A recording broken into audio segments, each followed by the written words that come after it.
Hello everyone, welcome back to my channel. This is Pramila Yadav. उम्मीद करती हूँ आप सब बहुत अच्छे होंगे। आज की क्लास में हम पढ़ेंगे इस सुंदर से दिखने वाले खतरनाक पौधे के बारे में।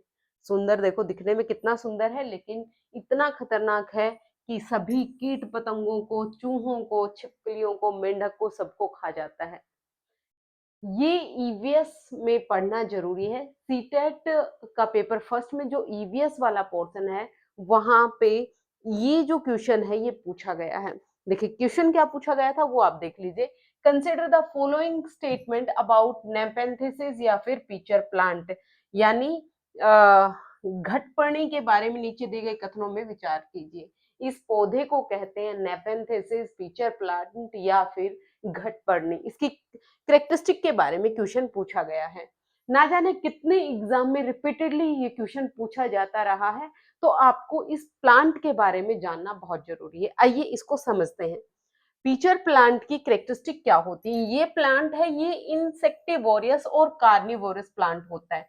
इंसेक्टिवोरस ऐसा प्लांट जो कीट पतंगों को खाता है, जो इंसेक्ट्स को खाता है। इंसेक्ट्स यानी मक्खी, मच्छर हो गए, कीट पतंगे हो गए, इनको खाता है।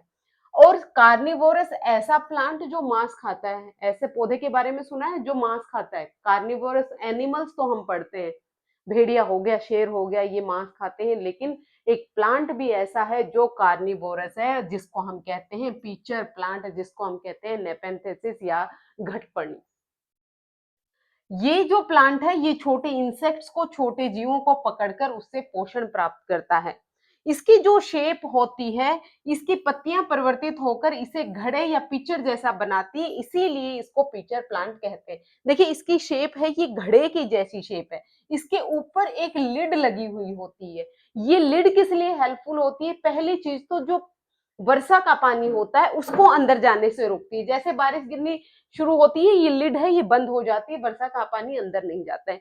दूसरी, जो कीट पतंगे, जो मक्खी मच्छर इसके अंदर गए, उनसे बाहर आने से इसे रोकती है। जैसे घड़े पे हम ढक्कन लगाते हैं, उसी तरह से ये लिड भी यहाँ पर ढक्कन का काम करती है।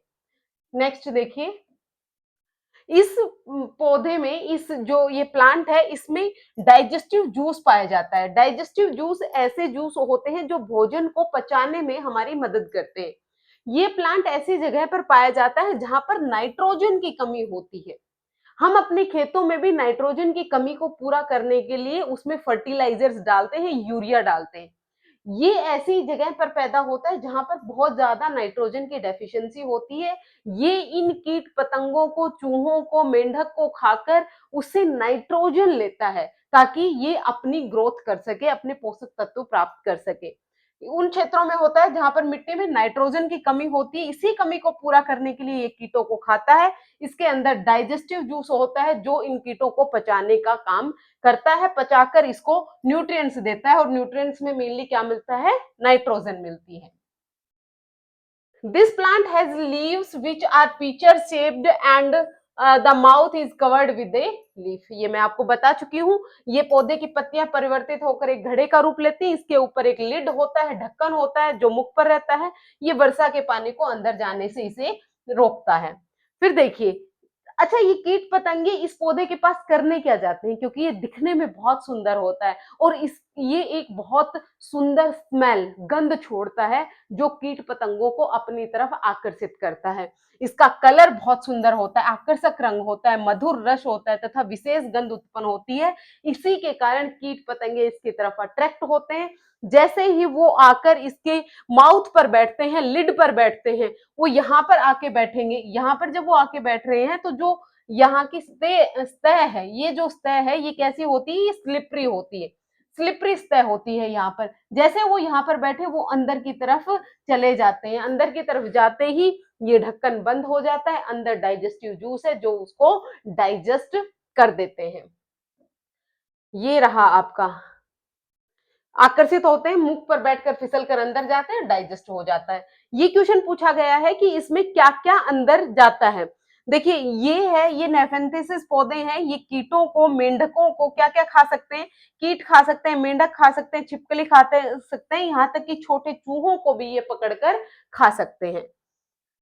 ये पाए कहां पर जाते हैं? इंपॉर्टेंट है, याद रखना है। सबसे पहली चीज याद रखनी, जहां पर नाइट्रोजन की डेफिशिएंसी पाई जाती है ऐसे क्षेत्रों में पाया जाता है। ये उष्ण कटिबंधीय क्षेत्रों में जिसमें आर्द्रता वाले स्थानों पर पाए जाते हैं। इंडिया में सिर्फ ये मेघालय में पाए जाते हैं, उसके अलावा साउथ ईस्ट एशिया में पाए जाते हैं तथा ट्रॉपिकल फॉरेस्ट में ये पाए जाते हैं। ये सब कैरेक्टरिस्टिक है नेफेंथेसिस या फिर पिचर प्लांट की। अब जो क्वेश्चन पूछा गया था वो क्या पूछा गया था वो आप देख लीजिए। सबसे पहला क्वेश्चन ही पूछा गया था ईवीएस में, consider the following statement about nepenthes या फिर पिचर प्लांट के बारे में क्या कैरेक्टरिस्टिक सही है। This plant has leaf which are pitcher shaped and mouth is covered with a lead. Leaf हमने अभी देखा घड़े के शेप का होता है और इसका माउथ है एक लीफ के लिड जिसे हम कहते हैं ढक्कन के आकार का होता है जो होता है, बिल्कुल सही बात है। This plant has a special smell that attract insect, ये भी हमने पढ़ा, इसका कलर भी अट्रैक्ट करता है, इसकी स्मेल भी अट्रैक्ट करती है, इसमें मधुर रस होता है जो इंसेक्ट्स को अपनी तरफ अट्रैक्ट करता है। This plant is very common in cold desert Ladakh and Russia. देखिए यहीं पर गलत हो गया, ये इंडिया में तो मेघालय में पाया जाता है, लद्दाख में नहीं पाया जाता। साउथ ईस्ट एशिया में पाया जाता है, ट्रॉपिकल फॉरेस्ट में पाया जाता है, उष्ण कटिबंधीय क्षेत्रों में पाया जाता है जहां आर्द्रता अधिक होती है, ऐसे क्षेत्र में पाया जाता है। तो ये गलत हो गया। This plant can trap A eat small insect, खा सकता है, फ्रॉग को भी खाता है, इवन एक छोटी चूहिया को भी खा लेता है। These animal when led on the mouth of the plant they get trapped and cannot get out of it। Slippery होती है उसकी वजह से वो अंदर जाते हैं और वो लिड होने की वजह से वो बाहर नहीं आ पाते और उसके अंदर डाइजेस्टिव जूस होते हैं जो उसको पचा देते हैं और जो प्लांट है अपने पोषक तत्व नाइट्रोजन उनसे प्राप्त कर लेता है। तो बी को सॉरी सी को छोड़कर बाकी सारे ठीक है, तो इसका आंसर क्या हो जाएगा, थर्ड इसका आंसर हो जाएगा। जितने भी क्वेश्चन आपके ईवीएस में पूछे गए हैं हर एक क्वेश्चन का मैं इस तरह से डिटेल्ड एक्सप्लेनेशन करवाने वाली हूं। अगर आपको इस तरह के वीडियो चाहिए तो आप चैनल को लाइक शेयर सब्सक्राइब जरूर कीजिएगा और कमेंट करके जरूर बताइएगा। आज के लिए इतना ही, मिलते हैं फिर से। Thank you very much.